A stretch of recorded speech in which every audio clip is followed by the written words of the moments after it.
ಎಲ್ಲರಿಗೂ ನಮಸ್ಕಾರಗಳು. ನಾನು ಡಾಕ್ಟರ್ ಮುರಳೀರಾವ್, ಹೃದಯ ರೋಗ ತಜ್ಞರು, ಒಪೇಕ್ ಆಸ್ಪತ್ರೆ, ರಾಯಚೂರು. ಇವತ್ತಿನ ದಿನ ನಾವು ಸೆಪ್ಟೆಂಬರ್ 29ರಂದು ವಿಶ್ವ ಹೃದಯ ದಿನಾಚರಣೆಯನ್ನು ಆಚರಿಸ್ತಾ ಇದ್ದೀವಿ. ಇದರ ಮುಖ್ಯ ಉದ್ದೇಶ ಏನಂದರೆ, ನಾವು ಜನರಲ್ಲಿ ಹೃದಯದ ಕಾಯಿಲೆ ಬಗ್ಗೆ ಮತ್ತು ಹೃದಯದ ಬಗ್ಗೆ ಅರಿವನ್ನು ಮೂಡಿಸಬೇಕು. ಹೃದಯ ಒಂದು ಮುಖ್ಯವಾದ ಇಂಪಾರ್ಟೆಂಟ್ ಆರ್ಗನ್. ಹೃದಯ ಒಂದು ಚೆನ್ನಾಗಿದ್ದರೆ ಬೇರೆ ಆರ್ಗನ್ಗಳು ಕೂಡ ತುಂಬ ಚೆನ್ನಾಗಿರ್ತವೆ. ಆದರೆ ಇತ್ತೀಚಿನ ದಿನಗಳಲ್ಲಿ ಹೃದಯದ ಕಾಯಿಲೆಗಳು, ಹೃದಯಾಘಾತಗಳು ವಯಸ್ಸಿನ ಮಿತಿ ಇಲ್ಲದೆ ಹೆಚ್ಚಾಗಿ ಕಾಣಿಸ್ಕೊತಾ ಇದೆ.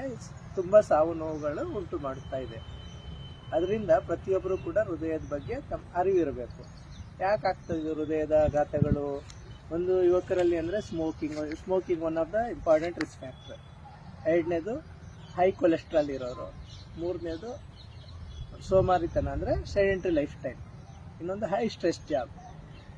BP ಇರೋರು, ಶುಗರ್ ಇರೋರು ಎಲ್ಲ ಈ BP, ಶುಗರ್ ಮತ್ತು ಅನುವಂಶ ಕಾಯಿಲೆ. ಯಾರೋ ಫ್ಯಾಮಿಲಿಲಿ ಹೃದಯಾಘಾತ ಆಗಿದ್ರೆ 45 ವರ್ಷದಲ್ಲಿ 50 ವರ್ಷಕ್ಕಿಂತ ಕೆಳಗಡೆ ಹೃದಯಾಘಾತವಾಗಿದ್ದರೆ ಅವರಲ್ಲಿ ಆಗೋ ಚಾನ್ಸಸ್ಗಳು ಕೂಡ ಜಾಸ್ತಿ ಇರ್ತದೆ.